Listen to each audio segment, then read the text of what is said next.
What is up, tea people? It is tea time. Special guest, John. Oh, should I add the Dennysodes subtitle? Nah, whatever. I'll do that. No, I don't think anyone's clicking on it for that. What's up, people? We're doing a comparison today of two lines, two tea drinkers. Here we go. We're going for it. So, thank you for inspiring this setup. Must have been like, why are you not, why is your face not in this? And I was like, oh, you're right. So, yeah, shout out to John. Get in here and smell that. So we're opening up this guy. And so the 502 is from Quiche Big Group by there.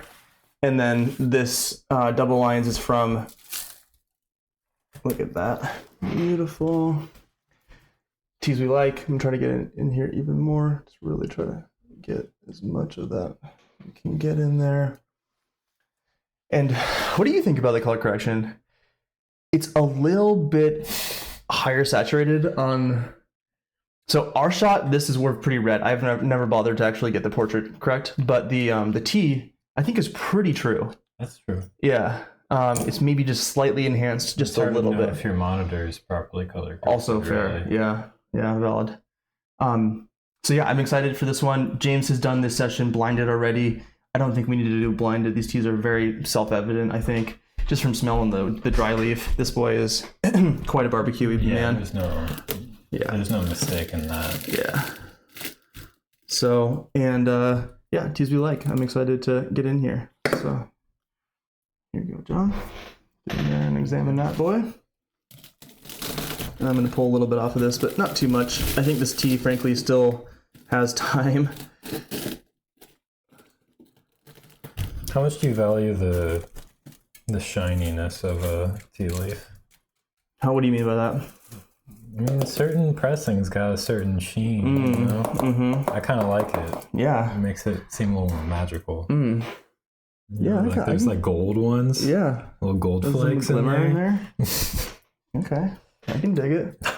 Oh man. Actually in here, get into the cake on that.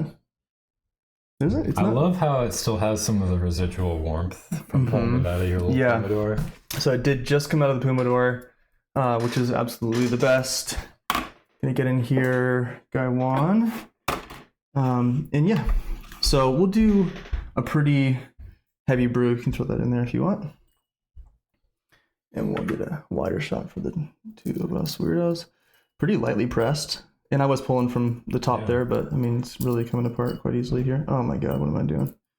All right, we gotta start over. Switching cups, switching Guy Wans. Well, that could have just told you what it was. True, although these do differ by about up to like 4 or 5 grams each. Oh, so, wow. Yeah. So yeah, I've been looking forward to this session for a while. I've had this cake hanging out in the Pomodoro. Wow, you're putting 5 grams. I'm doing 5. Guy? Yeah, we're gonna go hard. And then that's a 50 mil. Yep. And then we're doing the pop that a little bit here. The perfect focus, right?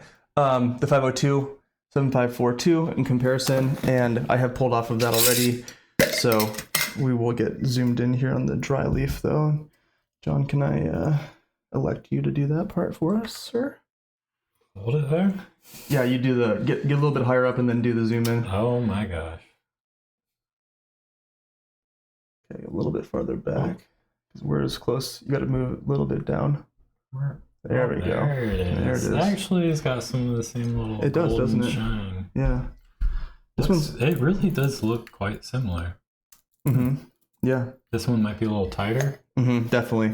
The material itself is absolutely a little bit harder compressed. And I think you find that in general with factory tea versus boutique tea. Also, when a tea has been sitting in a huge pile of teas, it's just going to naturally get a little bit more compressed over time. So I'm trying to break this up into fairly small chunks here, and then also try to harvest a little bit of the, thank you, of the loose leaf at the bottom here, so we can get somewhat of an even extraction point. It's going to be roughly close enough.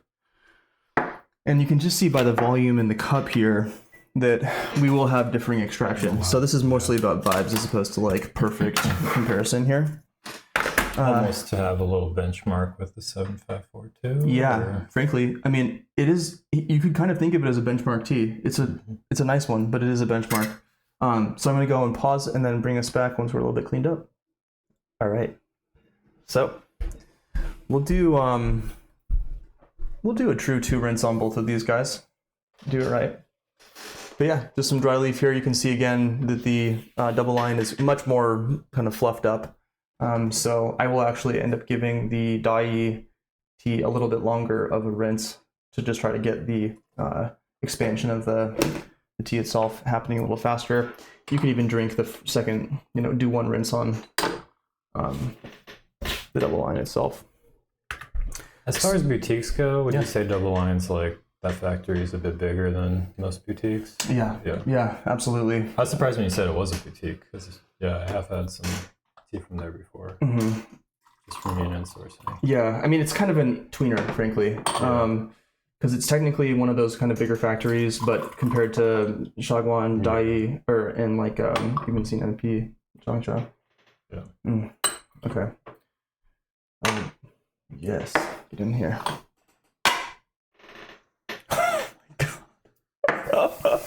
Probably been slightly different at the same time. They smell very different. Oh wow, this smells like. What do you get?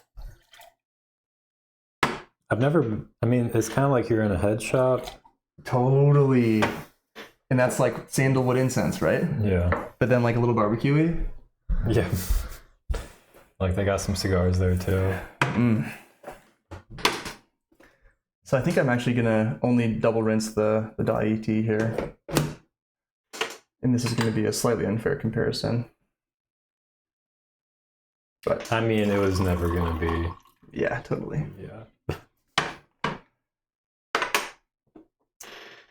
So you've had 7542 before. Mm-hmm. Cool. But this one is, so the 501 version of this cake is $600, $700, something kind of absurd. Wow. The 502, which is the one we're drinking today, is $220 on the group buy from Quiche. So still a pricey tea, but not insane. I've had the teas we like quarter cake.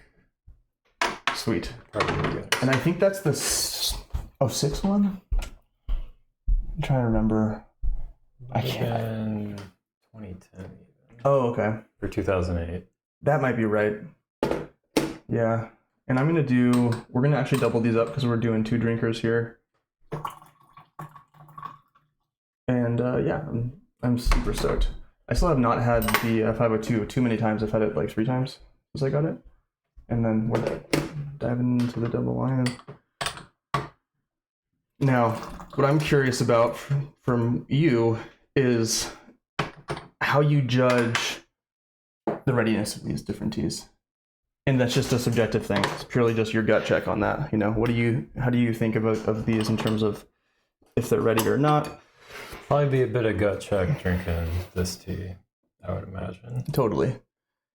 So in terms of the leaf color, too dissimilar. Yeah.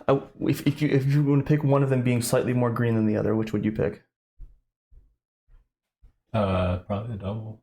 Okay. Or green. There's not a lot of green either way. No, I think the 7542 a little lighter. Yeah, it's more orange. Yeah, I agree. I guess is not green. Yeah, kind of it being lighter color makes me feel more green about it. Sure, fair. But I think we'll maybe notice some of that character, and then in terms of the soup color here on camera, I'd say virtually identical. Yeah. Might be slightly redder with the double, but very, very slight. Okay. And double line here. Come on. And then the 7542. Yeah. Now the cloudiness is going to be a function of the chahai not being perfectly clean. Which one do you prefer first? Let's start with the 7542. I agree. I think it's going to be... I think our taste buds will be overwhelmed with the double. Totally. And the aroma on these already is pretty insane. Okay.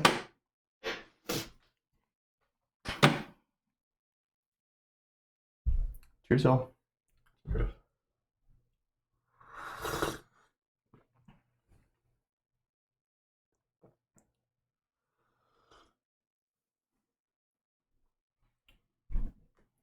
That's just so solid. Classic. The texture on it already is really nice. Slight sourness, but only slight. Sweetness that comes fairly quickly, I'd say. And maybe compared to some of the YQHTs that we had yesterday, a bit more upfront sweetness, for me at least.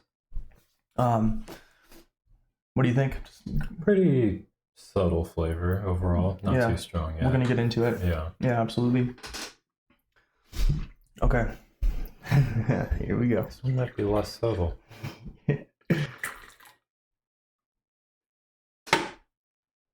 right.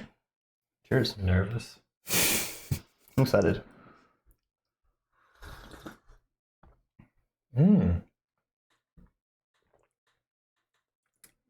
That's so nice. It's a bit more sour. You taste the smoky barbecue thing? It's not even smoky, it's kind of barbecue, really. It's a very sweet barbecue, though. It's nice, right? Also, it's like these kind of flavors I usually associate with a dank storage almost, but it's not. No. Yeah. Yes. Yeah, it's not funky at all, but it has those advanced character. I'd say a little bit thicker, the 7542. Could be partially, again, related to the leaf being broken up and stuff. I think even sweeter. The just wood on it. Everything. Yeah, dude, really. Exactly. I think it's turned up. Yeah, sandalwood I'm tasting quite a bit, that kind of incensey thing happening. And this cake is admittedly pretty pricey. I think from Teas We Like, it was $350. So it's $1 a gram. So this is a $5 session. And then, close to that, $2.50, $3 for the 7542. But as a treat, right? So back to that question about, at least on first blush, do these teas need more time? What do you think? Surprisingly, no. I don't think so either, actually. It's good. Yeah. But I think it will continue to be good for a long time. The 754, the Double Lion, when I had it with James, I've had 2 different samples, and I'm forgetting the sourcing and the storage on it, but it tasted a little bit more brusque on the low end and with a little less sweetness. I'm going to push this one pretty hard here. Good. Yeah, so we're going to get into it. Oh, the lasting sweetness on that. Bitter? Not too much. Yeah. So, maybe. Not crazy. Yeah. Both of these have a surprising amount of high end, I think, for the bassy profile that they carry as well. Oh. And the sweetness is not a wooey sweet or ewu sweetness. No. Yeah, I agree. It's very different in character. How would you describe the character of the sweetness? So,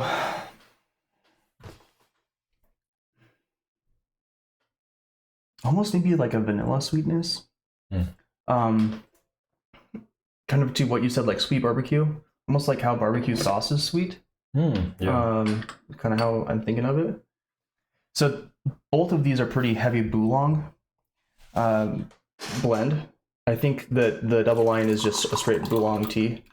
And then the 7542 is notoriously heavy on the Boulong. I'm going to give this one a good push here as well.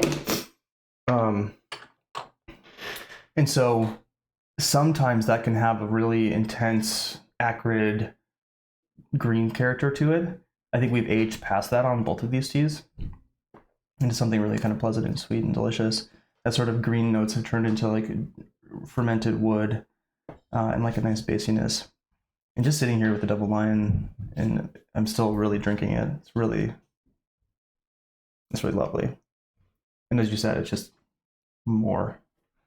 So we'll see how this one goes. Soup color, what are you thinking now? 7542 is pulling ahead a little bit with darkness. I agree. Looks like it to me. And again, kind of an unfair comparison. I think that shows up on camera a little bit. And then in terms of beef itself here, I think maybe the 7542 a little darker. It would probably behoove us for me to actually get in there with like my T-pick or my finger and just really make sure that those chunks are nice and divided up to really give these both an even shake. And that'll explain a little bit of the viscosity. What do you want to do? We can go snake style where we go one to the other and the other back, or repeat. Let's do the 7542 in comparison because I'm still sitting with that. Yeah, I haven't really felt like I tasted the 7542 yet. Yeah.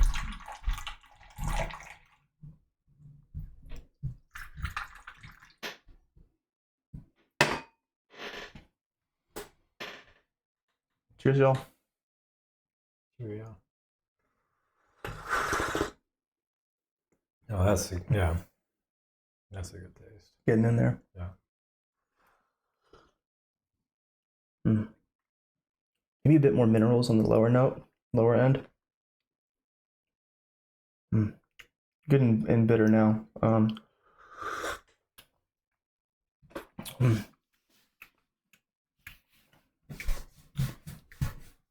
Yeah, kind of dark fermented wood character on this for sure. A nice bitterness. Sweetness not as pronounced. It's kind of blooming afterwards. Yeah, totally. I like that description. It's hard to even suggest picking one of these versus the other in terms of like which one is my favorite, right? Because it's kind of, they're both great and quite different. Yes. So, but at least first blush, the double lion is surprising me with the sweetness of it. And so we push this last steeping on both fairly hard. So we'll see where we end up here. You think that there's an amount of the double lion you could use to make the taste intensity relatively similar between these two? Like if you use 2 grams of double lion versus 5 of 7542? Yeah, would that probably. Be a little closer? Yeah, it's an interesting question. I think that even more than that, the way to even out the playing field here would be to really get into the chunks of the 7542 and make sure that they're really evenly divided up in the same way. I've been kind of toying with potentially some experiments on those ideas to see how it goes. Just in terms of when you're drinking it now or like with aging? Another interesting question. Certainly these cakes typically aren't stored as broken up and loose, but also something worthwhile to think about. You know, if anything, you'd think that the aging process would be quite a bit faster, excuse me. But is that a good thing? Is it a bad thing? I don't know. Some people kind of prize certain parts of the tea cake as they pick through it more versus not. I couldn't say that I'm even close to being that sensitive to. You're not into that being whole life. I mean, it's certainly an interesting thing, right? And like, yeah, I mean, it's a legitimate. You nailed it exactly. So could I think that I could reliably double blind myself and be accurate on that? I don't think I could. If some people can figure that out, amazing, and I'm not judging. But here we go, double line. Cheers. Pip, pip. Pip,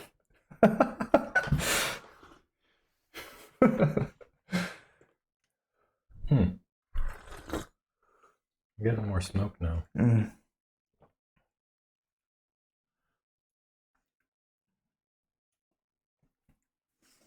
Oh man, that front on it is so, it's perfumey in that incense way. It really is like walking into that kind of crunchy store.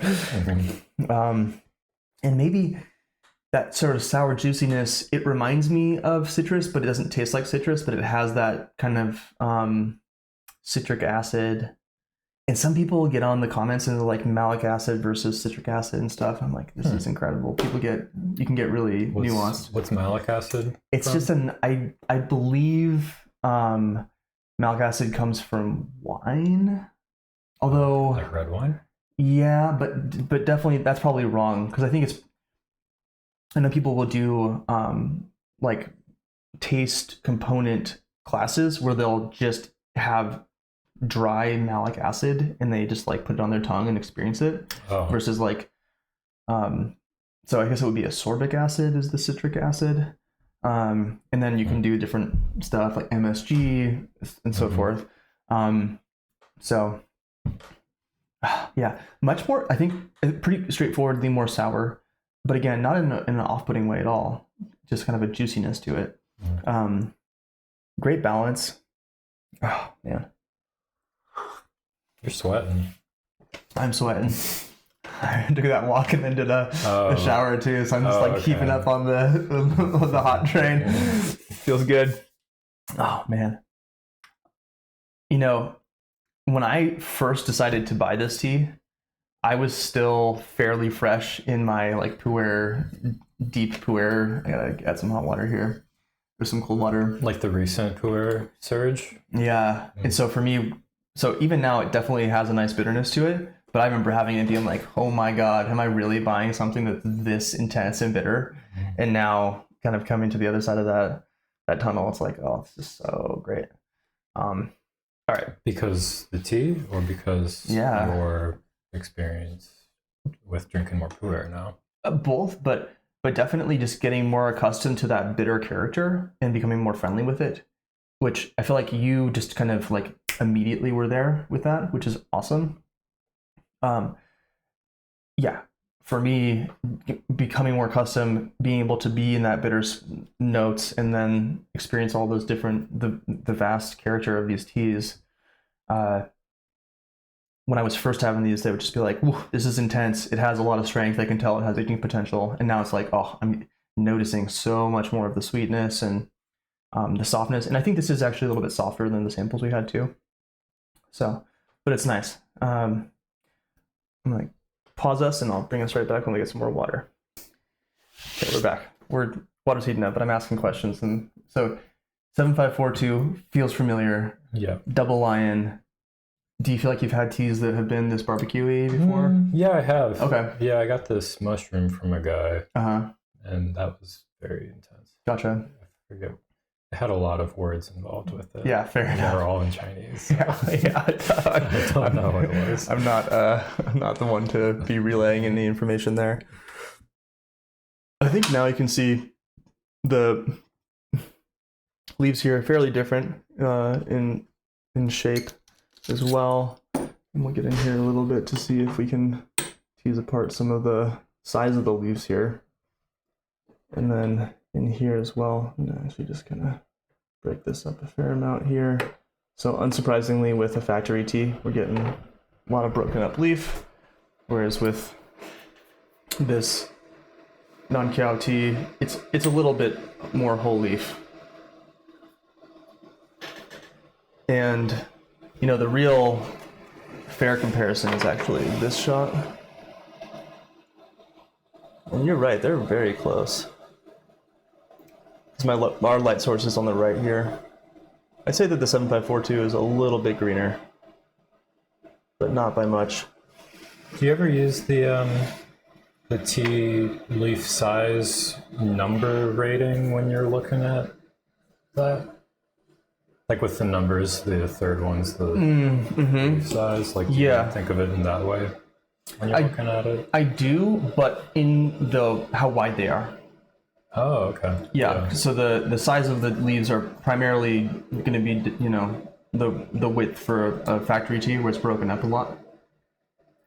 It doesn't have anything to do with how much, like, it's chopped up, kind of? No. Okay. It's the size of the whole leaves. Because the amount that they're chopped up, when they're pressed, they're definitely, with the big factories, there's plenty of chopped up material going straight into the pressing. But even then, it's usually partially because the factory is pressing these teas a little stronger. And so when you're breaking them apart, they're going to be more broken up in general. Whereas boutique teas are going to be slightly looser pressed. They might literally just have a larger size to them. And they do end up breaking up fairly well. So why are boutiques typically pressed looser? You know, honestly, I couldn't tell you. I don't think that they're using radically different technology. I think some of the boutiques are still doing the like standing on the tea cakes pressing and stuff. Whereas I know with the factory teas, it's all machines. So, but I couldn't tell you. I think even more than anything, having these hanging out in huge row, columns of tongs of tea and stuff, they're going to weigh on themselves. It's a bigger So just like the tower. Quantity, potentially. How tall? This is a good question. I don't know. Oh, man, I would love to be going into some of those tea warehouses and stuff. You'd think they would split it up with shelves. I think they do, yeah. Okay. But even then, you're still going to have just more compression on factory teas in general. And again, I couldn't tell you much more than that they seem to just be pressed harder. Yeah. All right. Going back in here.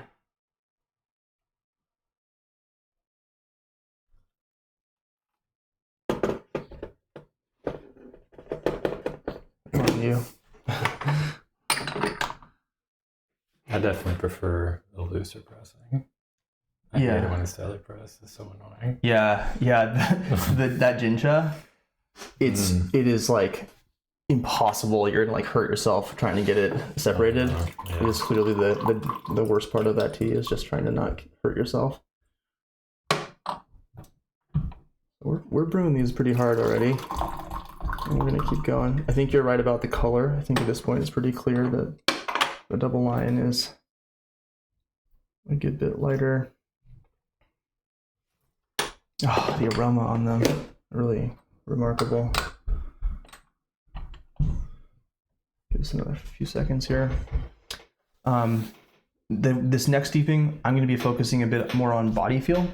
So I'd be curious to see what you think in terms of like where each of these teas are hitting you. Are you noticing a tip of your tongue? Is it deep in the chest, throat?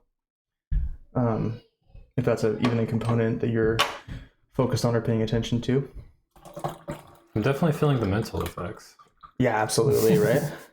I felt that after the first one, like sips. Yeah. These are, I think some of that is, for me at least, not just the compounds in the tea, but also just how gnarly the tea itself is, right? If there's a tea that it's kind of subtle, it's kind of light, it's a little easier to just be like, I'm not paying attention as much. Whereas this character on these teas is pretty, they're pretty strong. And then add into that filming, yeah, totally. And the fact that these are two ass kickers of a tea, I think. Which way? What do you got? What do you want? I think we've been doing it the same way each time. Let's do it. Yeah.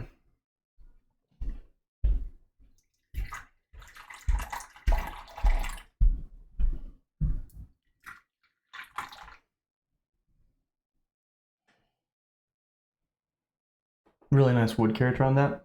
Again, reminds me kind of sometimes of those like roasted oolong, that woodiness of those roasted oolongs. A nice sweetness. Pip pip. Down the hatch.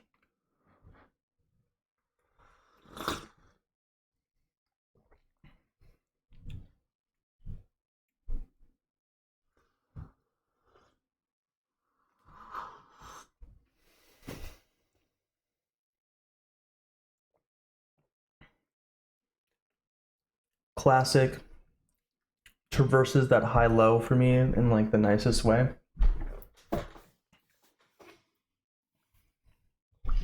Maybe not deep into the chest, kind of back in the throat for me. Are you getting a warming versus cooling vibe from these? Cool.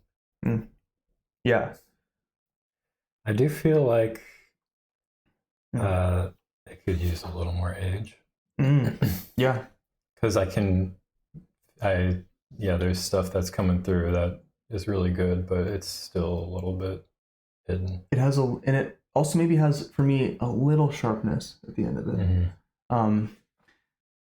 Now that for me, part of that sharpness transforms into that sweet Huigan, but I think you're right. And also just looking and inspecting the material itself, it does look like it has a bit more time. Now, but does that mean to you that it tastes really green, or just that it has more time? I'm not sure the difference. I guess sometimes for me, I could see a tea that has a green flavor in it that I want to be aging out. It's a little bit off-putting, but I can tell the other stuff happening in that tea is nice. So it's kind of in that in-between zone where it's not a young, freshly pressed tea. It's developing that wood character, but it still has maybe a bit more grass or hay or peat than I like. And those flavors for me do transform kind of at that 20-year mark. They really start to kind of transform into that deep wood. Whereas the Double Lion, for me at least, it's strong, it's ready, but it's so strong that it still has time to age further. But it's not because it has green character in it.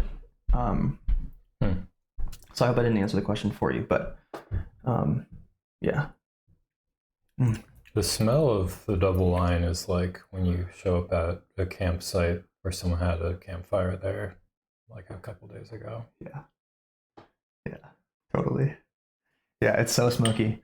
And Bulong is kind of known for potentially smoky material. The smoke comes from the material. I don't think it's smoked. No. Wow. Yeah. How does tea smell smoky without smoke? I don't know. Because you'll never have you ever had a white tea that's smoky? No. But I've had black teas that are smoky. I could be wrong. Comment below. I'm seriously. Yeah. I could be wrong. I don't believe this is a smoked tea. Yeah, because some, like Clint sent in some young teas. One was a non-smoky Bulong. One was a smoky Bulong. I don't believe that they were processed differently, but they were picked from different farms. So I think it just depends a little bit. I mean, again, comment below, let me know. I don't know what I'm talking about. But here we go. Cheers.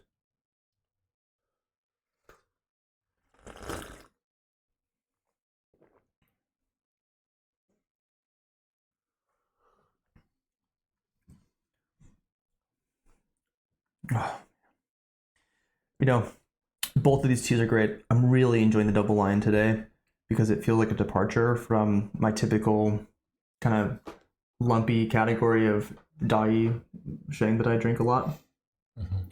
And it's just like such a nice performer in that zone that it's occupying. It's very sour. You know, it's a kind of even like that C9 Peak we had yesterday. It has a sour juiciness to it, not off-putting. In terms of body feel, mouth feel, thickness at this point, we've steeped we're pretty far into the session. What are you thinking? I'm not as in tune to body feel as you are. Definitely feeling effects though. My body's feeling warm. That's for sure. It's hard. This is one of those teas where it's hard to believe it's not artificially flavored. Like there's not added flavors being put into it. It's just tea. Yeah. Yeah. Well, thanks for tuning in, everybody. This has been a fun one for me. Thanks, John, for hanging out. Thank you. Drinking this one with me. Teas we like for the Double Lion. Get on Discord and just be on the Puer channel, I think, for group buys from Quiche in the future. It's probably going to be the only way that I know of to reliably get something like this again, is just being one, throw on some dough. And hopefully, I've been thinking about this. I think at this point in filming, I will have like published this. So actually, I want to get your live check on this, okay? As an experimental feature for the My Tea database app that I'm trying to work on and create for people, I was thinking about having it be that you could have your public stash and then also list if you're willing to sell samples of some of your tea. And then it would be sort of like Facebook Marketplace, just a simple DM type system. But that might be a cool way for people, hopefully,